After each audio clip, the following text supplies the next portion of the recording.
په دې ټوله نړۍ کې 9140 ژبې ویل کېږي. په سپیس یا په خلا کې خالص 6 ژبې ویل سوي، په کوم کې چې زموږ مورنۍ ژبه پښتو هم شته.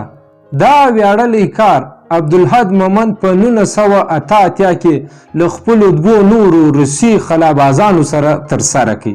عبدالحد مومند په 1961 کې د افغانستان په غزني ولایت کې زیږېدلی و. په 1986 کې خپلې اولنۍ زده کړې پوره کړې او د کابل په پولیټیکنیک یونیورسټۍ کې داخله واخیسته. له ګریجویشن وروسته یې نورې زده کړې په پخواني شوروي اتحاد کې ترسره کړې.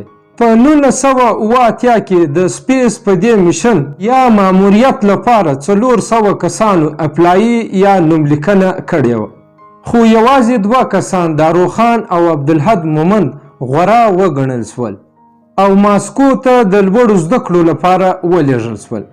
د شوروي اتحاد د ځواکونو له وتلو څخه 1 کال وروسته په کال 1988 کې پخواني شوروي اتحاد لومړی افغان عبدالحق مومند د کازاکستان د بیکانو هوایي اډې څخه خلا ته لاړ. عبدالحد مومند 9 ورځې په دې خلایي سفر کې تېرې کړې وې. د هغه کار د کانونو د اوبو د زلزلې پیژندنې په ځمکنۍ برخه کې څېړنې او د افغان خاورې عکاسي کول وو. د عبدالحد مور د هغه په تګ ډېره اندېښمنه وه، نو د هغه وخت باچا ډاکټر نجیب په غوښتنه د سټلایټ لارې برای راست ورسره ولیدل او عبدالحد مومند له خلا څخه له خپلې مور سره په پښتو ژبه کې خبرې وکړې او د تاریخ په اوږدو کې پښتو په خلا کې 4مه ژبه شوه. عبدالحد مومند خپلو روسي ملګرو ته په خلا کې شنې چای هم ور تیارې کړې وې.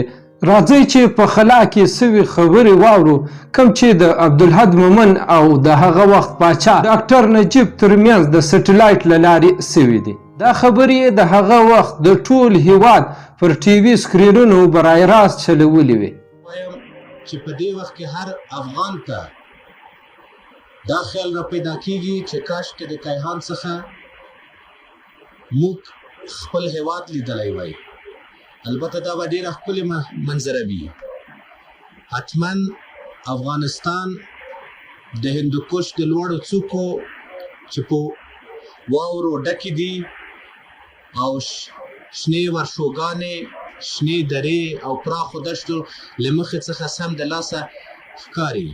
ډېر محترم ملګری ډاکټر صاحب نجیب الله، زه عبدالحد څنګه چې مخکې د پروازه مې وعده ورکړې وه، اوس هم دا وعده ورکوم چې موږ به دا د شمشاد پروګرام په ډېره ښه توګه سره سر ته ورسوو او آماده یې چې لا اضافه که نور کوم پروګرامونه وي موږ چې د رادیوګرام په واسطه راکړي کولی شو هغه سر ته ورسوو.